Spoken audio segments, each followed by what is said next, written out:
আসসালামু আলাইকুম রহমতুল্লাহ।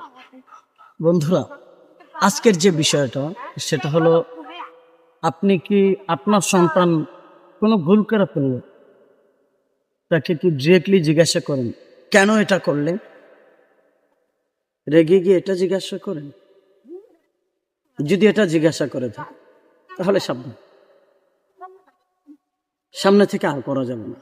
কারণ কি জানেন, আপনি যখন আপনার সন্তানকে এই কথাটা জিজ্ঞাসা করবেন, এটা কেন করলে, এই ভুলটা কেন করলে, তখন আপনার সন্তান বিভিন্ন অজুহাত খুঁজবে।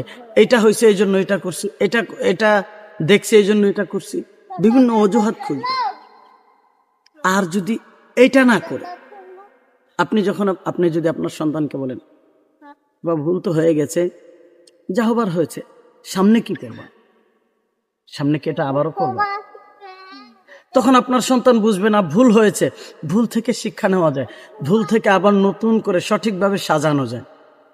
তখন আপনার সন্তান এটা শিখবে। আর যখন আপনার সন্তান এই কথাটা শিখবে, মেমোরিতে সেভ করতে পারবে, পরবর্তীতে এই একই ভুল আর দ্বিতীয়বার করবে না। সন্তান তো ভুল করবেই, এই জন্য তাকে প্রশ্নর মুখোমুখি না করে তাকে বলেন, এটা সামনে থেকে কি করবে সে চিন্তা করো,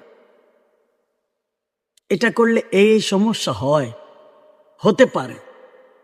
যখন আপনি এইভাবে বলবেন, তখন কিন্তু আপনার সন্তান আর ওই ধরনের কাজ করতে যাবে না। আশা করছি ভিডিওটা খুবই গুরুত্বপূর্ণ হবে আপনাদের কাছেও। ভিডিওটা যদি মনে হয় যে আপনাদের কাছে গুরুত্বপূর্ণ, তাহলে একটু শেয়ার করে সবাইকে দেখার সুযোগ করে দেবেন ইনশাআল্লাহ।